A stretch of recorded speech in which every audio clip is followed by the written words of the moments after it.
Dear students, हम आप लोगों के लिए लेकर के आए हैं क्रैश कोर्स क्लास 12 का क्रैश कोर्स मैथमेटिक्स के लिए। और इसमें बताने वाले हैं आप लोगों को VBI ऑब्जेक्टिव। क्या बताने वाले हैं? VBI objective. चैप्टर अपने लोगों का होगा मैट्रिक्स। अपने लोगों का चैप्टर क्या होगा? अपने लोगों का चैप्टर होगा यार मैट्रिक्स, और इसके ऑब्जेक्टिव को अपने लोग देखेंगे। आइए देखते हैं इनसे जुड़ी कुछ बातें।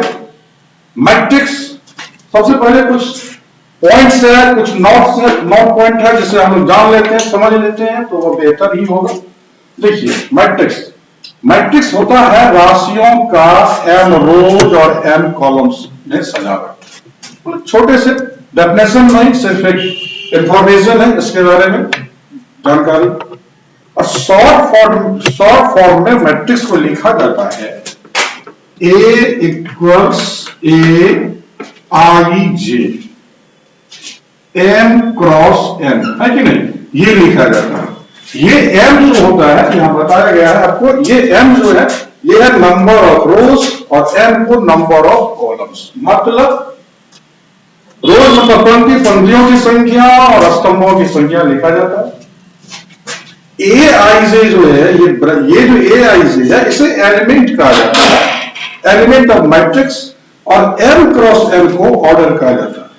गौर से अगर देखिए तो एक मैट्रिक्स जो इस तरीके से है जिसमें राशियों को रोज और कॉलम्स में सजाया गया है, गौर से देखिए तो ये है आपका रोज, नंबर ऑफ रो, ये है रो पंक्ति, और ये है कॉलम, ये है कॉलम। इस तरीके से जब देखते हैं हम लोग तो 2 पंक्ति होता है और 3 कॉलम्स है, इसीलिए 2 क्रॉस 3 लिखा गया है, जिसे ऑर्डर कहा जाता है। हिंदी में क्या कहा जाता है? कोटि कहा जाता है।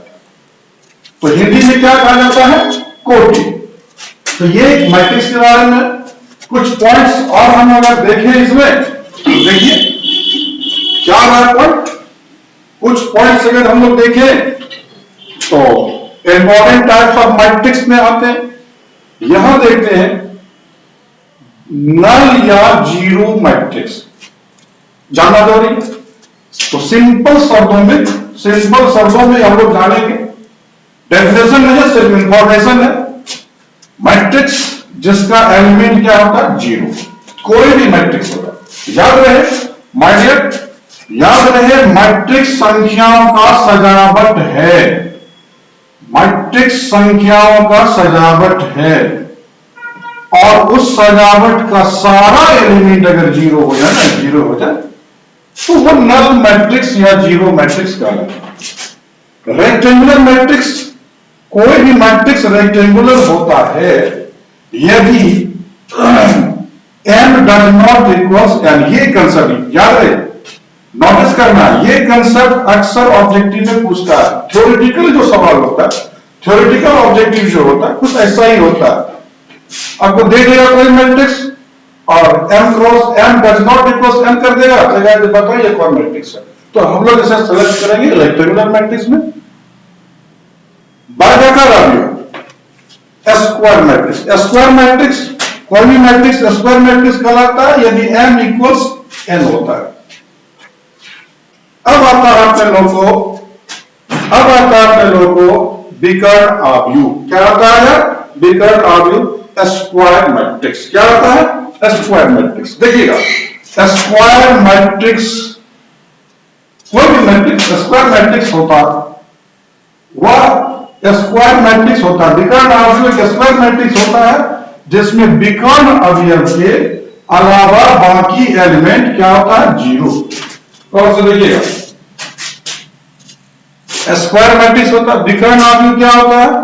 स्क्वायर मैट्रिक्स होता है जिसमें विकर्ण अवयव के अलावा बाकी एलिमेंट क्या होता है? जीरो होता है। अगर हम लोग बात करें तो अगर देखना पसंद करते हैं इसको हम लोग, तो देखें, इसको देखते हैं। देखिए विकर्ण आव्यूह होता क्या है वो देखना। विकर्ण अवयव क्या होता है? स्क्वायर मैट्रिक्स होता है जिसमें विकर्ण अवयव, ये गौर से देखिएगा,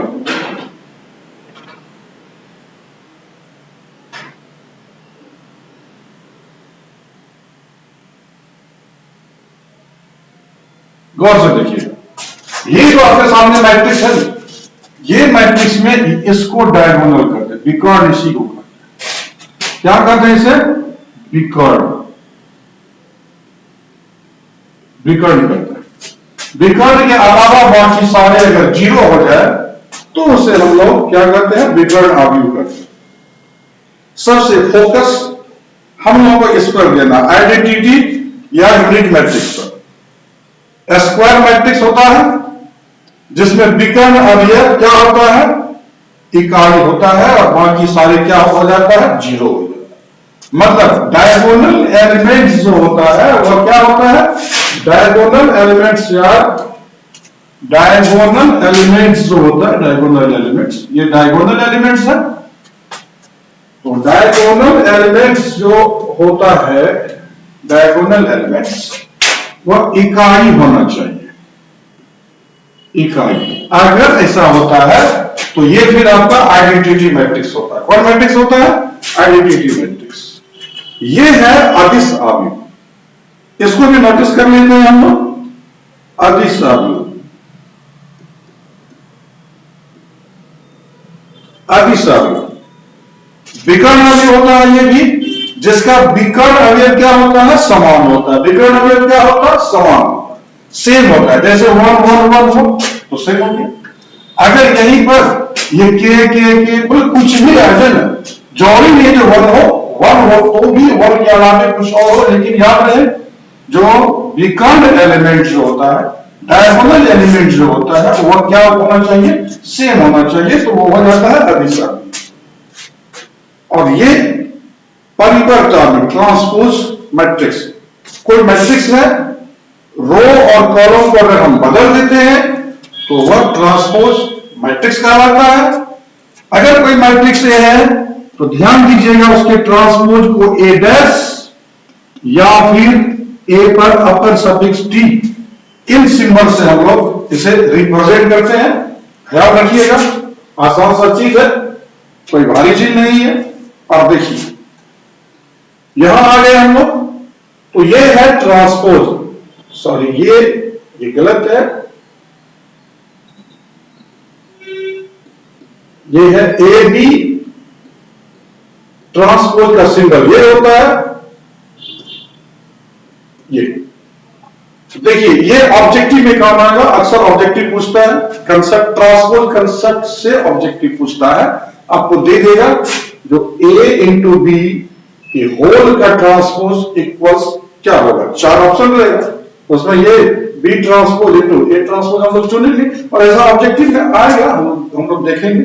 फिलहाल जानकारी के लिए ए प्लस बी का ट्रांसपोज इक्वल्स ए का ट्रांसपोज बी का ट्रांसपोज, और फिर देखते हैं ए माइनस बी का ट्रांसपोज, ए का ट्रांसपोज बी का ट्रांसपोज, ये नहीं है, ये नहीं है, ये ट्रांसपोज लिखना है। देखिए के ए का ट्रांसपोज, तो के इंटू ए का ट्रांसपोज ऐसा लिखते हैं। यदि अब कुछ पॉइंट्स आता है, यदि ए का ट्रांसपोज बराबर ए, देन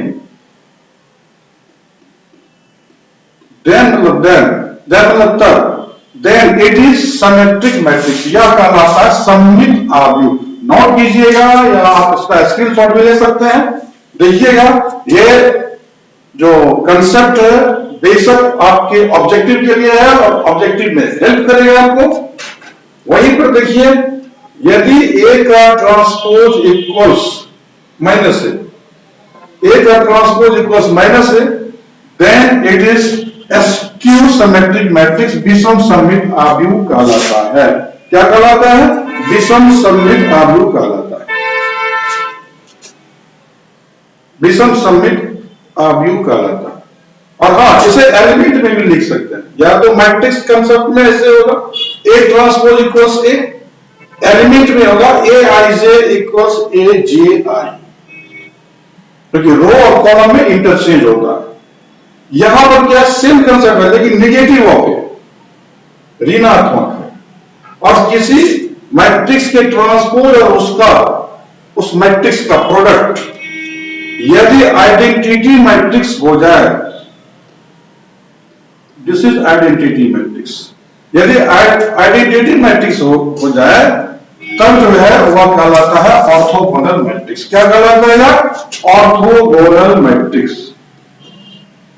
देन तब और सबसे आम जानकारी ए बी बराबर बी ए इक्वल्स आइडेंटिटी, तो ए व्युत्क्रमणीय मैट्रिक्स कहलाता है। व्युत्क्रमणीय मैट्रिक्स होता है वो मैट्रिक्स जिसका व्युत्क्रम निकाल सकते हैं, जिसका प्रतिलोम निकाल सकते हैं, उसे हम लोग व्युत्क्रमणीय आव्यूह करते हैं। आगे मानिए कुछ नोट पॉइंट व्युत्क्रमणीय आव्यूह। देखिए कोई मैट्रिक्स ए है, ए का व्युत्क्रम को हम लोग ए पर पावर -1 से रिप्रेजेंट करते हैं। इसी व्युत्क्रम को हम लोग प्रतिलोम भी करते हैं, प्रतिलोम करते हैं, मतलब इसी को हम लोग ए का प्रतिलोम भी करते हैं। ये इसलिए हम बता रहे हैं, यहां देखिए ए और बी का इनवर्स इक्वल्स क्या होता है? B inverse minus a inverse. ये डायरेक्ट बेनिफिट करेगा आपको ऑब्जेक्टिव में, डायरेक्ट बेनिफिट। ए इनवर्स का इनवर्स इक्वल्स ए, ये डायरेक्ट बेनिफिट करेगा। ए इनवर्स इंटू ए, ये डायरेक्ट बेनिफिट करेगा आपको, आइडेंटिटी मैट्रिक्स है, डायरेक्ट बेनिफिट करेगा। ए आई से कैपिटल ए आई से आपको जो है वो कोफैक्टर होता है, क्या कहलाता है? कोफैक्टर। और कोफैक्टर के लिए फॉर्मूला क्या होता है माय डियर? देखना है A I J equals -1 to the power I J into M I J. ये डायरेक्ट बेनिफिट करेगा आपको ऑब्जेक्टिव के लिए। एम आई जे को माइनर कहा जाता है, उपसारणिक कहते हैं इसे। इसका ये जो बनाया जाता है वह किसी भी एलिमेंट का कोरस्पॉन्डिंग रो कोरस्पॉन्डिंग कॉलम को रिमूव करने के बाद बनाया जाता है। हम लोग देखेंगे ऑब्जेक्टिव में ऐसा क्वेश्चन आएगा, श्योर आएगा। सममित आव्यूह का मुख्य विकर्ण अवयव होता है, नॉट पॉइंट है। ऑब्जेक्टिव पॉइंट ऑफ व्यू से याद रखना जरूरी है। आप चाहें तो इसका स्क्रीनशॉट ले सकते हैं, लिख सकते हैं। जीरो मैट्रिक्स जो होता है स्क्वायर में, जीरो मैट्रिक्स जब स्क्वायर में होता है तो सममित और विषम सममित दोनों होता है, इसका ख्याल रखना है।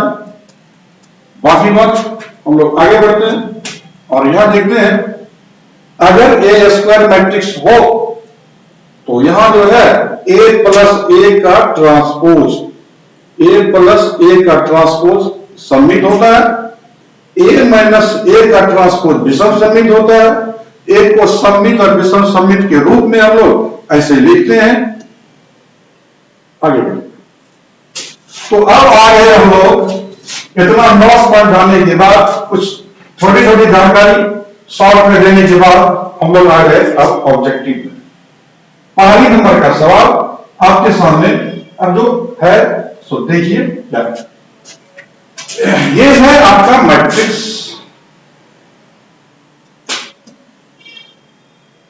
ये है आपका मैट्रिक्स और ये है m क्रॉस n, ये नहीं, यहां है A I J.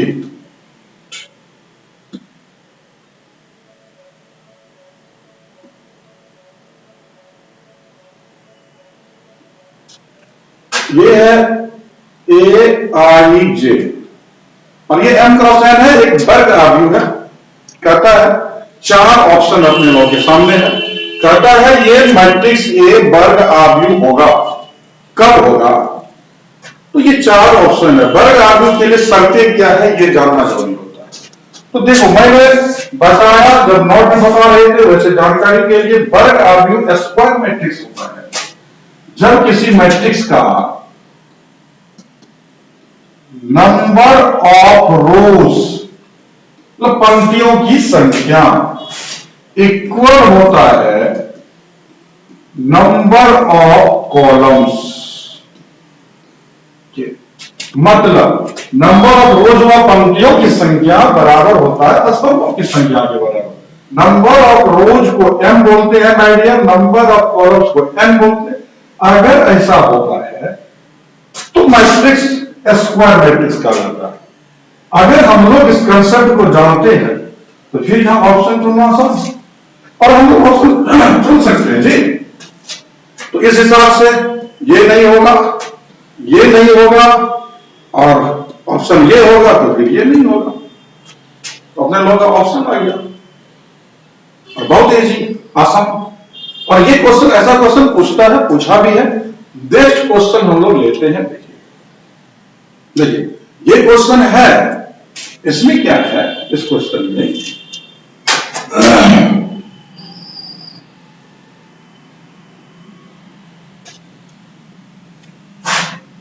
0 y-2 eight 4, कुछ अधूरापन था इस क्वेश्चन में, मैंने इसे पूरा कर लिया। अब क्वेश्चन को हम लोग पढ़ते हैं, देखते हैं।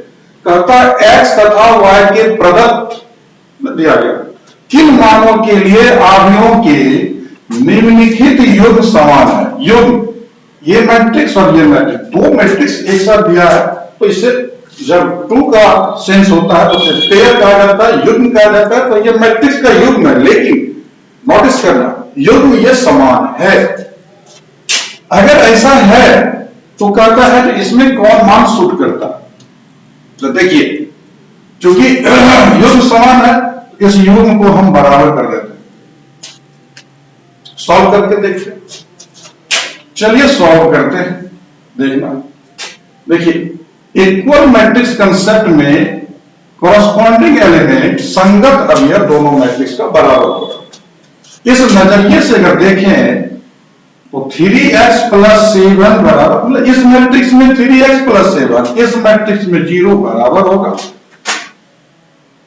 और यार यहां पर हम सॉल्यूशन अगर करें इसे तो 3x = -7 और x बराबर 7/, चल गया, x का पॉइंट आ गया, x का वैल्यू आ गया। इस दोनों में फिर से हम लोग लेते हैं, देखिए कॉरस्पॉन्डिंग एलिमेंट दोनों मैट्रिक्स में बराबर होगा, तो इसके संगत ये हो गया। इस दोनों को बराबर करने से y-2 = 5। तो देखो सिंपल कैलकुलेशन है माय डियर, 5 + 2 = 7। चलिए y भी आ गया, लेकिन और भी देखते हैं और क्या आता है, देखते हैं गौर से। ये भी कॉरस्पॉन्डिंग है तो इसके इक्वल ये बनेगा, तो y + 1 = 8 बनेगा और y = यार 8 - 1 इट मींस 7 बनेगा। और फिर यहां देखते हैं हम लोग, 2 - 3x = 4 बनेगा, 2 - 4 = 3x होगा। और फिर देखते हैं -2 = 3x और फिर x = -2। अब यहां नोटिस क्या करना है आपको, जब ऐसा सवाल आए तो नोटिस क्या करना है। देखो अगर हम लोग देखते हैं यार y का वैल्यू देखते हैं तो y का वैल्यू अपने लोगों को सेम आता है दोनों कंडीशन में। और फिर x का वैल्यू को अगर रीड किया जाए तो x का वैल्यू अपने लोगों को क्या आता है, सुनिए x का वैल्यू क्या आ रहा है, दो जगह आ रहा है लेकिन दोनों डिफरेंट है। यही डिफरेंस के लिए कहता है कभी कभी वरदान जो अभिशाप बन जाता है, और ऐसा हम लोग सुनते हैं शास्त्रों में, जो भस्मासुर के बारे में जो महादेव उसे वरदान दिया था और वही उसके लिए अभिशाप हो गया और भस्म कर दिया, वही चीज है। इसका जो वैल्यू आया है वह इसके लिए अभिशाप बन गया। दो मान क्या आ गया, ये डाउटफुल हो गया और हम लोग इसको डिसीजन नहीं कर सकते हैं कि किस मान को सेलेक्ट करें, किस मान को रिजेक्ट करें। इसीलिए माय डियर स्टूडेंट हम लोग यहां पर डॉटफुल पॉइंट को सेलेक्ट करेंगे आंसर के तौर पर। कोई वाई ठीक है, वाई के लिए हम लोग कंफर्म है, क्लियर है, लेकिन एक्स के लिए क्लियर नहीं हो पा रहे हैं, इसीलिए हम लोग को लिखना पड़ेगा, ज्ञात करना संभव नहीं। ओके, आगे बढ़ते हैं। देखिएगा, अच्छा सवाल है, बहुत अच्छा बेहतरीन सवाल है। 3x3 कोटि के ऐसे आदमियों की कुल कितनी संख्या होगी जिनकी प्रत्येक प्रविष्टि 0 या 1? प्रविष्टि इंक्रीज करते हैं, इनसे मैट्रिक्स को सजाया जाएगा। मैट्रिक्स में जो एलिमेंट आएगा या तो 0 आएगा या 1 आएगा। अपने लोगों के पास ऑप्शन है, एक है 27, 80, 81 और 512। देखते हैं क्या होगा। इसके लिए एक फार्मूला होगा, देखिएगा। कहता है आव्यों की कुल कितनी संख्या। अक्सर स्टूडेंट को इसमें दिक्कत हो जाता है। आव्यों की संख्या बराबर क्या होता है, सो देखिएगा।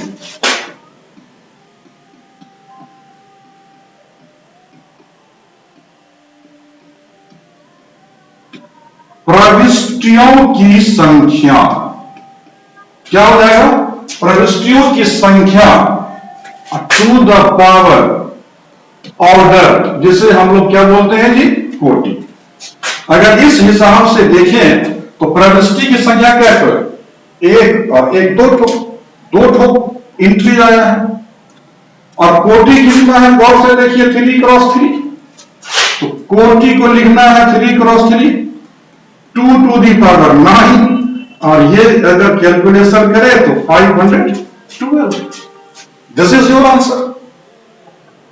Your answer goes to option D. और इस तरीके से हम लोगों का ऑप्शन डी हो जाएगा। कितना मजेदार है, अच्छा है। और अगर हम लोग थोड़ा सा तबियत से समझे इसको, ध्यान देकर के, दिल और दिमाग दोनों को शांत करके, तो शायद हमको नहीं लगता है कि ये सब छूटेगा एग्जाम में, अगर आ जाए तो। चलो यार, नेक्स्ट क्वेश्चन सेलेक्ट करते हैं। अच्छा क्वेश्चन, अच्छा है, मैट्रिक्स के लिए बेहतरीन क्वेश्चन देख लेते हैं। कहते हैं मान लिया कि एक्स वाई जेड डब्ल्यू और पी, ये पी है, क्रमशः ये मैट्रिक्स है क्रमशः 2x n, 3x k, 2x p, n×3 और p×k कोटियों के आव्यूह है। तो एक लॉट में मैट्रिक्स दे दिया है x, y, z, w और p, और हर मैट्रिक्स को कोटि के जरिए, ऑर्डर के जरिए डिफाइन किया जाता है। मैट्रिक्स है, उसका ऑर्डर डेफिनेटली होगा, इस बात को नोटिस करना चाहिए अपने लोगों को, और ये होगा ही। सारे मैट्रिक्स का ऑर्डरली क्रमशः कोटि दिया गया है। अब यहां पर क्या कहता है, क्वेश्चन देखिएगा। कहता है P Y plus W Y के परिभाषित होने के लिए, परिभाषित से मतलब है कि इनका एक डेफिनेट वैल्यू होना चाहिए, कैलकुलेटिव वैल्यू होना चाहिए। परिभाषित होने के लिए एन, के और पी पर क्या शर्तें लागू हो सकता है। चार ऑप्शन दिया है, देखना है क्या लागू हो सकता है। आइए, अगर हम लोग देखें तो हम लोग को इसका वैल्यू फाइंड आउट करना है, और ये है मैट्रिक्स। क्या है? मैट्रिक्स। तो आते हैं, देखते हैं। ये पी है, और यहां क्या करते हैं, खुद ये पी मैट्रिक्स को ऑर्डर के साथ लिखते हैं। तो पी का ऑर्डर हो गया, देखिए, X Y Z W P. तो ये एक्स का ऑर्डर, ये वाई का, ये जेड का, ये डब्ल्यू का, ये पी का। तो पी का ऑर्डर मतलब पी का कोटि लिखते हैं, और फिर है Y, P into Y, P into Y. अब देखो, y का कोटि लिखेंगे तो एक्स वाई, एक्स का कोटि, और y का कोटि क्या हो गया माय डियर, 3x k। चलिए, यहां देखिए डब्ल्यू, ये डब्ल्यू भी मैट्रिक्स है, इसकी भी कोटि को लिखते हैं। ये इसलिए हम इसमें लिख रहे हैं ताकि नोटिस करें आप, जो डब्ल्यू कहां पर है, ये डब्ल्यू है, एक्स वाई जेड डब्ल्यू, तो ये एक्स वाई जेड का कोटि हो गया, डब्ल्यू का कोटि ये हुआ n क्रॉस 3, और फिर क्या है y, और y का कोटि अपने लोगों के पास क्या है, गौर से देखिएगा, 3 क्रॉस k, 3 क्रॉस k। आइए अब यहां से हम लोग इसका वैल्यू फाइंड आउट करेंगे, किस शर्तों के अधीन इसका वैल्यू आएगा देखते हैं। ऑब्जेक्टिव क्वेश्चन है, थोड़ा सा समझ लेते हैं, बेहतर हो। देखो कोई भी मैट्रिक्स इसका मल्टीप्लाई हो रहा है, पी वाई कब बनेगा, ये पी वाई होगा, मल्टीप्लाई होता है, इसके लिए शर्तें होती है, मैट्रिक्स में शर्तें होता है, जब दो मैट्रिक्स को आप मल्टीप्लाई करते हैं, उसके लिए क्या होता है, जो पहले मैट्रिक्स का, फर्स्ट मैट्रिक्स का कॉलम, मतलब फर्स्ट का कॉलम इक्वल होना चाहिए सेकेंड के रो के बराबर, तभी जब जाकर के हम मैट्रिक्स को मल्टीप्लाई कर पाएंगे। तो देखो ये दोनों तब मल्टीप्लाई होगा जब कॉलम, ये कॉलम हो गया, सेकेंड ये रो हो गया, ये बराबर जब होगा तब जाकर के हम लोग इसे मल्टीप्लाई कर पाएंगे। अगर बराबर ना हुआ तो मल्टीप्लाई संभव नहीं है। जैसे कि यहां देखो, यहां बराबर है तो यहां पर दिक्कत नहीं है, यहां बराबर अगर है तो यहां भी अब दिक्कत नहीं है, मल्टीप्लाई पी वाई हो गया, और यहां ये तो ऑलरेडी मल्टीप्लाई हो जाएगा क्योंकि इक्वल है, तो ये हो गया। लेकिन ये प्रोडक्ट मैट्रिक्स हो गया यार, माय डियर स्टूडेंट, आपको बताना चाहते हैं ये प्रोडक्ट मैट्रिक्स हो गया, और प्रोडक्ट मैट्रिक्स का भी कोटि होगा। कोई भी, हम अभी बोले ना, कोई भी मैट्रिक्स हो तो उसका कोटि होना ही होना, कोटि इसका भी होगा। लेकिन वो कहा जाता है कायदे में रहोगे तो फायदे में रहोगे, अगर तरीके से लिखे तो सही होगा, तरीके से ना लिखे तो गलत हो जाएगा। तो तरीका कहता है, रूल क्या कहता है, पी वाई प्रोडक्ट मैट्रिक्स का कोटि होता है पहले के रो और दूसरा का कॉलम, तो इसका कोटि क्या होगा, पी क्रॉस के, और यहां देखो इसका भी कोटि क्या होगा, एम क्रॉस के। चलिए अब इसे जोड़ लेते हैं, क्योंकि प्लस करना है। चलिए अगर ये जुट गया दोनों मैट्रिक्स तो सुनना माय डियर स्टूडेंट, दो मैट्रिक्स को हम तब जोड़ सकते हैं, दो मैट्रिक्स को हम तब जोड़ सकते हैं जब उसके ऑर्डर समान हो, सेम हो। Two matrices are added only when they have same order. तो जब इसके ऑर्डर समान होना तभी जोड़ेंगे, और हम लोग जोड़ लिए। इसका मतलब क्या होगा, इसका मतलब क्या हुआ, P क्रॉस के इक्वल्स M क्रॉस के, ये समान है। तो यार के है, के कट गया तो क्या बचा आपका, P इक्वल्स एन। तो शर्तें क्या हो गया, गौर से देखिए, के इक्वल्स 3 और P इक्वल्स एन। तो शर्तें क्या हुआ, के इक्वल्स 3 और P इक्वल्स एन। गौर से देखिएगा, यहां पर कहां मिल रहा है हमको, फर्स्ट नंबर में मिल रहा है, अपने लोगों का ऑप्शन क्या हो जाएगा, ए। और ये एक बेहतरीन क्वेश्चन है, बहुत ही अच्छा क्वेश्चन है। चलिए अब आगे बढ़ते हैं। ये क्वेश्चन जो है अभी जो हम बताए हैं बस उसी के बेसिस पर है, उसी के आधार पर है ये क्वेश्चन, वही सारा कुछ है, फाक से यहां लिखा गया नहीं, वही बैक से ले लेंगे हम लोग उसका ऑर्डर। कहता है यदि n इक्वल्स p, ये दे दिया है, n इक्वल्स p दे दिया, तो ये जो है इसका मतलब क्या, ये देखो, ये है 7x, क्या है 7x,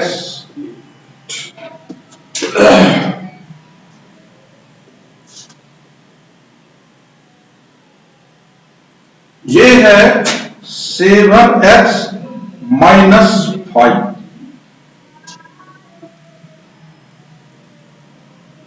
7x माइनस 5y, यहां या y होगा 5y की कोटि डिमांड करता है, कोटि कितना होगा।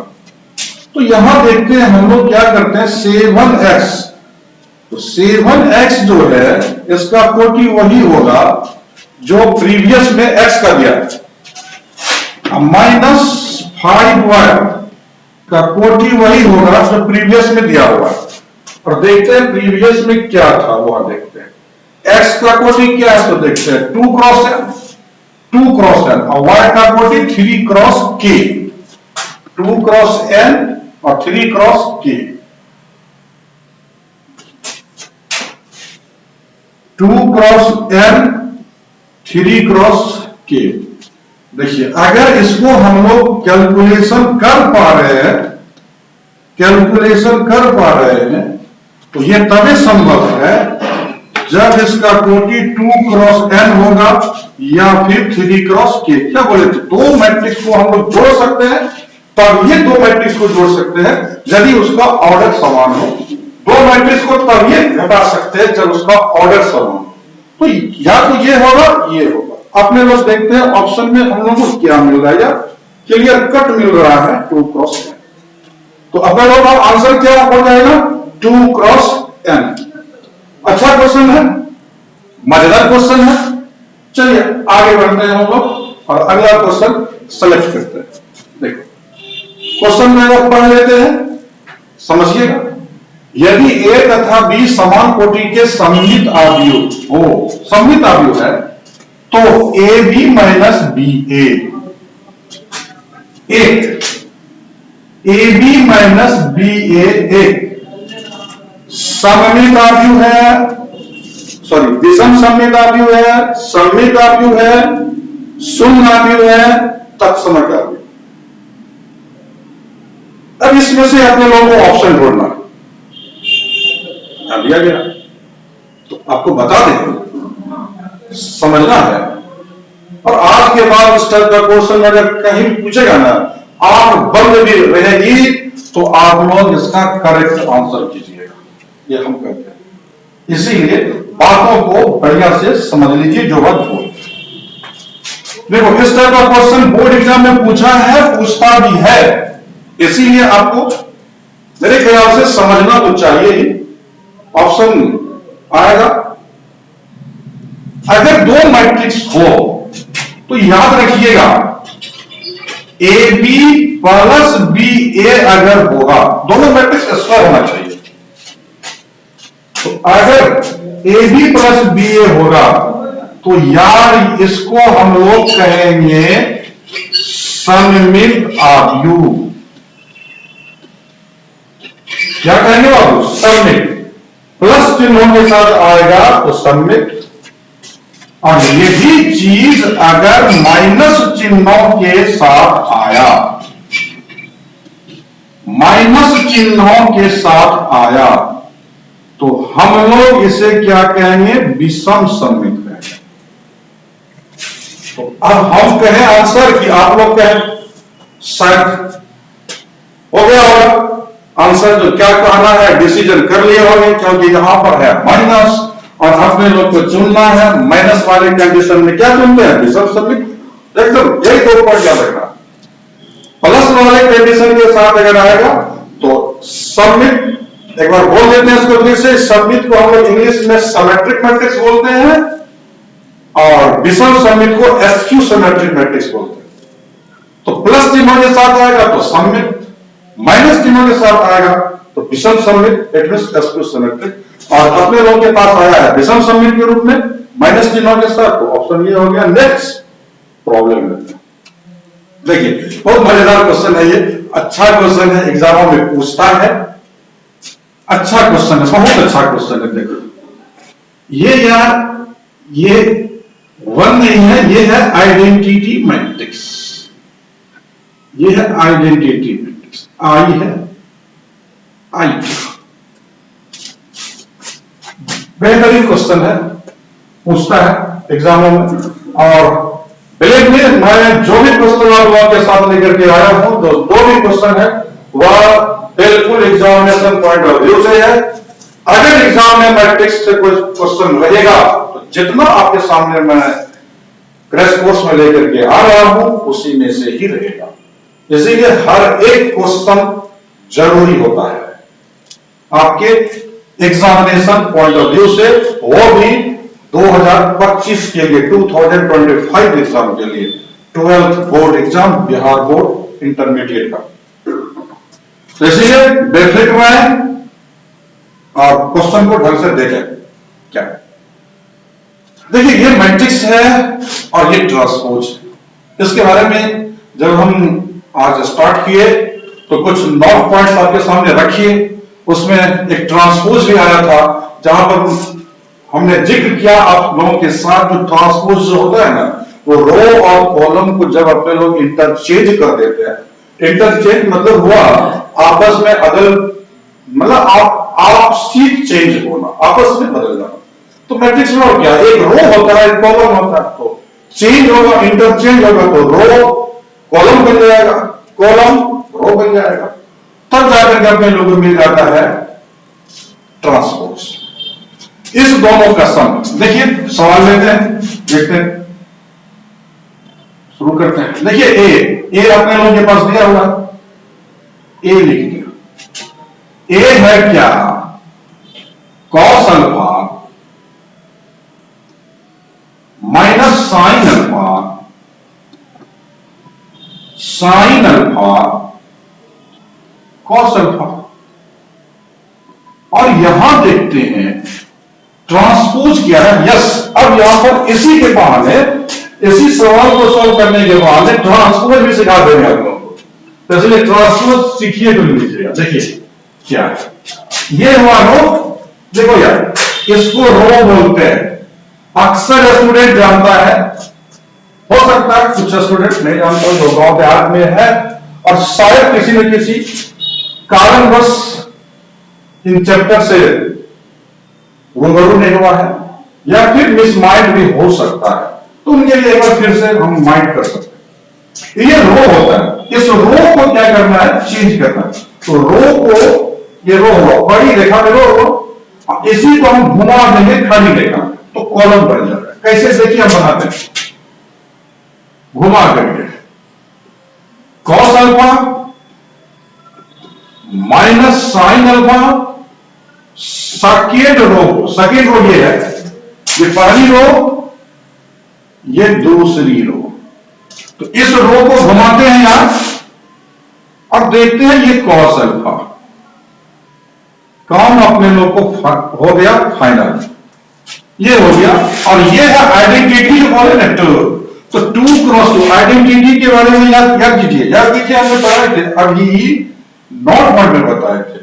कुछ चीजें हैं जो आपको याद रखना पड़ेगा, और हमने बोले थे जो आइडेंटिटी मैट्रिक्स काफी फोकस में रहेगा। 2 मैट्रिक्स, एक स्क्वायर और एक आइडेंटिटी।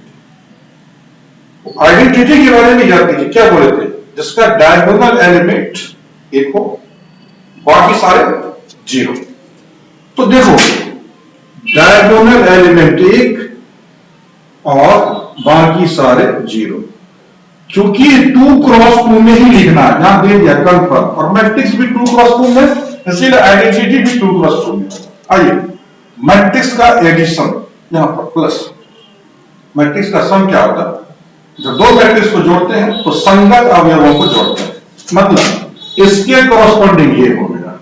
चलिए जोड़ करते हैं, देखिएगा कॉस अल्फा करते हो गया 2 कॉस अल्फा, यार इसको इसके साथ जोड़े गए तो minus sine alpha plus sine alpha, तो ये हो गया हम तुम्हारे हैं सनम। और वैसे भी कहते हैं हम तो सनम डूबेंगे तुम्हें भी नहीं डूबेंगे, ले लो इसको, चल गया ये भी। तो ये यार इसके साथ ये कट गया ना, तो 0 हो गया। और ये भी कहता है, ये देखिए, ये हम तो सनम डूबेंगे तुम्हें भी ले डूबेंगे, ये भी लेकर चल गया, और ये इसके साथ जुड़ेगा, तो 2 कॉस अल्फा। और इधर देखते हैं 1 0 0 1, चलिए equal matrix concept, equal matrix concept में बच्चों याद रखना है तो संगत अवयव इट मींस कॉरस्पॉन्डिंग एलिमेंट्स। संगत अवयव क्या होता है? इक्वल होता है, सेम होता है। तो इसके कॉरस्पॉन्डिंग इसके संगत ये हुआ तो 2 cos अल्फा इक्वल्स 1। अगर यहां से बात करें तो cos अल्फा इक्वल्स 1/2 और यहां अल्फा इक्वल्स हो गया, अल्फा इक्वल्स हो गया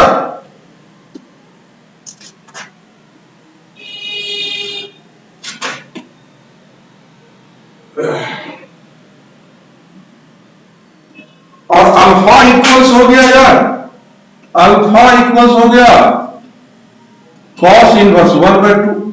आईटीएफ एक चैप्टर आता है जहां पर हम लोग मान पढ़े हैं, बताते हैं, वैसे भी पता होता है जो cos में 1/2 जो होता है ना वो 60 डिग्री में होता है। कितना होता है?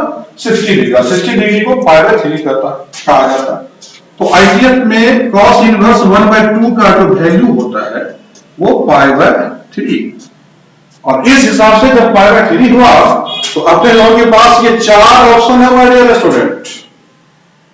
और 4 ऑप्शन में अब आपका दिल भी कहेगा और दिमाग भी कहेगा कि किसको सेलेक्ट करें, किसको रिजेक्ट करें। तो इस हिसाब से अगर देखें हम लोग तो ये रिजेक्ट, ये रिजेक्ट, ये रिजेक्ट और ये सेलेक्ट आपका ऑप्शन भी होगी। बहुत बेहतरीन क्वेश्चन। चलिए खैर याद रखिएगा, देखिएगा इसको। आगे बढ़ते हैं 8वां नंबर का क्वेश्चन। अच्छा क्वेश्चन है, बेहतरीन क्वेश्चन है, देखते हैं। आव्यूह ए तथा बी, पहले पढ़ लेते हैं और आप उसको फोकस करें अपने आप को। आव्यूह ए तथा बी एक दूसरे के व्युत्क्रम होंगे। क्या होंगे? व्युत्क्रम। केवल यदि, मतलब किस स्थिति में ये दोनों व्युत्क्रम होंगे। तो देखो ये हम लोग पढ़ाते हैं सिलेबस में इन्वर्टिबल मैट्रिक्स, व्युत्क्रमणीय आव्यूह में। और व्युत्क्रमणीय आव्यूह क्या होता है? दो मैट्रिक्स ए और बी अगर मैट्रिक्स है तो ये व्युत्क्रमणीय आव्यूह तब होगा जब a b equals b a equals identity matrix होगा। ये डेफिनेशन है। सिर्फ इसके डेफिनेशन को अगर याद रखें तो यहां पर ऑप्शन चुनना आसान है। हाँ ये सच है, ए बी इक्वल्स बी ए। और यार ये जो है ना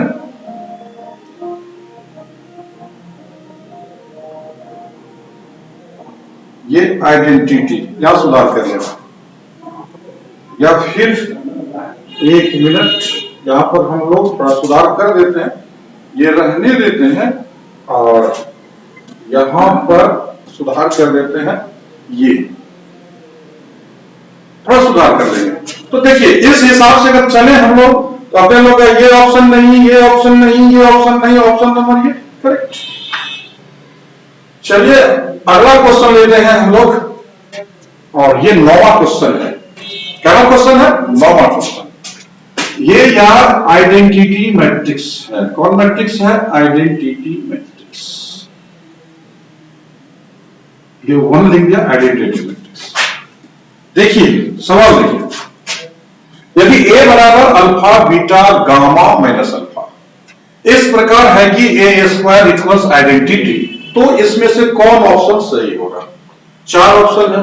डेफिनेटली सवाल को हम लोग थ्योरी से नहीं, डायरेक्ट नहीं बना सकते, एक बार में नहीं कर सकते, कैलकुलेशन है। तो पहले कैलकुलेशन करके देखना पड़ेगा।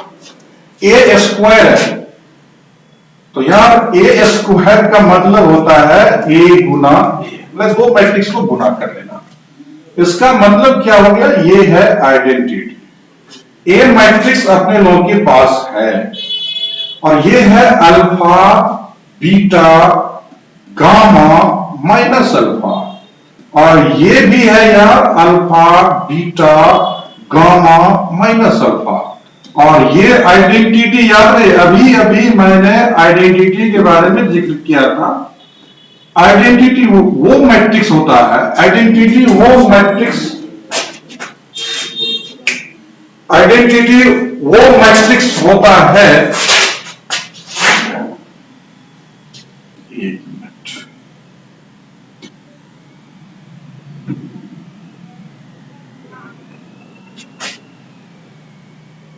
आइडेंटिटी वो मैट्रिक्स होता है जिसका डायगोनल एलिमेंट 1 होता है और बाकी सारे एलिमेंट 0 होता है।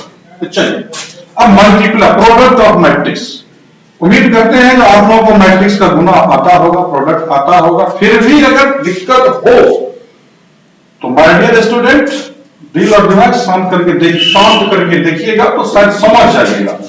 देखिए मैट्रिक्स का प्रोडक्ट करते हैं, रो का मल्टीप्लाई कॉलम से करते हैं। तो चलिए फर्स्ट को फर्स्ट से मल्टीप्लाई करेंगे तो अल्फा स्क्वायर, सेकेंड को सेकेंड से करेंगे तो बीटा गामा, फिर इसका मल्टीप्लाई यहां करते हैं। देखिएगा ये हुआ alpha beta minus alpha beta. आइए इस रो का मल्टीप्लाई करते हैं। देखिएगा alpha gamma minus alpha gamma, और यहां मल्टीप्लाई करते हैं यार beta gamma minus minus plus alpha square.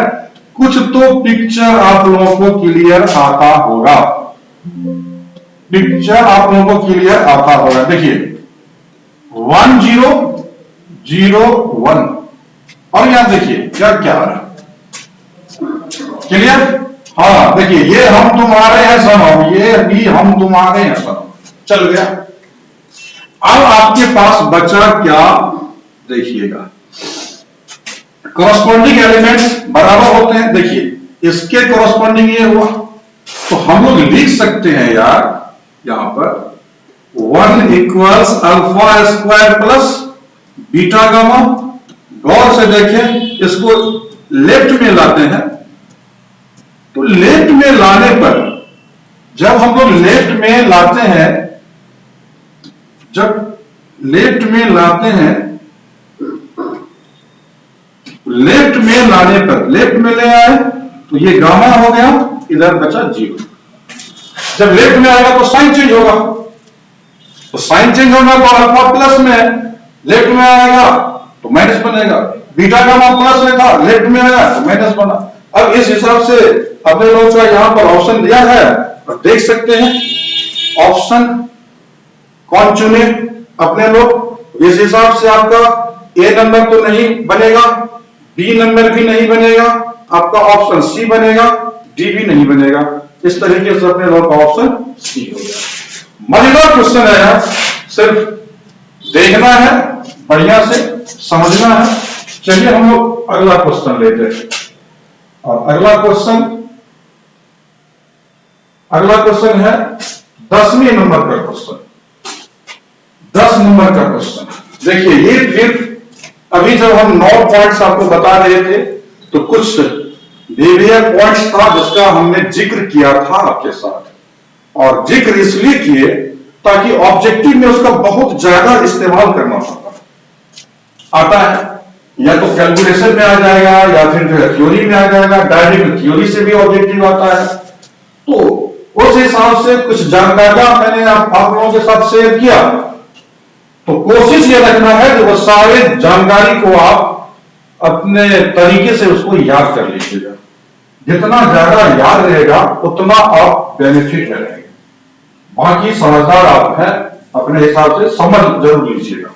देखिए यदि एक आव्यूह ए सममित और विषम सममित दोनों होता है, अभी हम चर्चा की कुछ मिनट पहले, जो जीरो मैट्रिक्स जो होता है, जीरो स्क्वायर मैट्रिक्स, वह सममित भी होता है और विषम सममित भी होता है। और यही चीज आपको सवालों में ला करके खड़ा कर दिया। तो अगर आपके पास कंसेप्ट है, और छोटी सी बात, एक मैट्रिक्स को बहुत कम शब्दों में मैंने आपके सामने रखा है, अगर उसको आप याद रखते हो तो मेरे हिसाब से कोई तकलीफ नहीं होनी चाहिए, कोई दिक्कत नहीं होनी चाहिए, और जम करके नंबर आएगा बोर्ड एग्जाम। बोर्ड एग्जाम की बात करते हैं। देखिए यदि एक आव्यूह ए सममित तथा विषम सममित दोनों है, तो फिर इसमें से कौन ऑप्शन सही है? यार थोड़ा सा कंसेप्ट याद रखो, ऑप्शन पढ़ते जाओ। क्या है, देखो ए एक विकर्ण आव्यूह है, ये तो बात मैंने आपके साथ शेयर नहीं किया था। ए एक शून्य आव्यूह है, याद करो, ऐसा कुछ अगर शेयर किए थे तो ठीक है। ए एक वर्ग आव्यूह है, कुछ ऐसा तो शेयर नहीं किए थे हम, और इनमें से कोई नहीं। देखो कहावत है, तुम मुझे भूल जाओ ये हो नहीं सकता, हम नहीं सॉरी, मैं तुझे भूल जाऊं ये हो नहीं सकता, तुम मुझे भूल जाओ ये मैं होने नहीं दूंगा। तो देखो इस ऑप्शन में अब जरूर है, इनमें से कोई नहीं, ये हो नहीं सकता, ऐसा संभव ही नहीं है, क्योंकि ऑप्शन रेडी है। थोड़ा सा याद करो, तो ऑप्शन आएंगे माय डियर स्टूडेंट अपने लोग, ए एक शून्य है, जीरो मैट्रिक्स के बारे में मैंने बताया था, जो जीरो मैट्रिक्स होता है वह सममित भी होता है और विषम सममित भी होता है। तो ए एक शून्य आव्यूह है, दोनों ए एक क्या है, शून्य आव्यूह है। इस तरीके से अपने लोग का ऑप्शन बी हुआ। यार आज मैंने आप लोगों के साथ 10 ऑब्जेक्टिव्स, कुछ नोट पॉइंट्स इनको शेयर किए, और नेक्स्ट क्लास जो हम आपके सामने लेकर के आएंगे तो वह केवल ऑब्जेक्टिव का होगा, जो 10 नंबर से आगे, इट मींस 11 नंबर से हम स्टार्ट करेंगे आपके साथ, और वन शॉट में मैट्रिक्स का ऑब्जेक्टिव खत्म करेंगे। लेकिन मेरा एक शर्त है, आज मैंने जो बताया इस क्लास में, चाहे वो नोट सॉल्व या फिर ऑब्जेक्टिव हो, इसको आप जब आएंगे, हम जब हमसे जुड़ेंगे तो डेफिनेटली उसको आप जो है रिवाइज कर लेंगे एक बार, तो मजा आएगा आपको भी और मजा आएगा हमको भी। तब तक के लिए रखते हैं, ऑल द बेस्ट।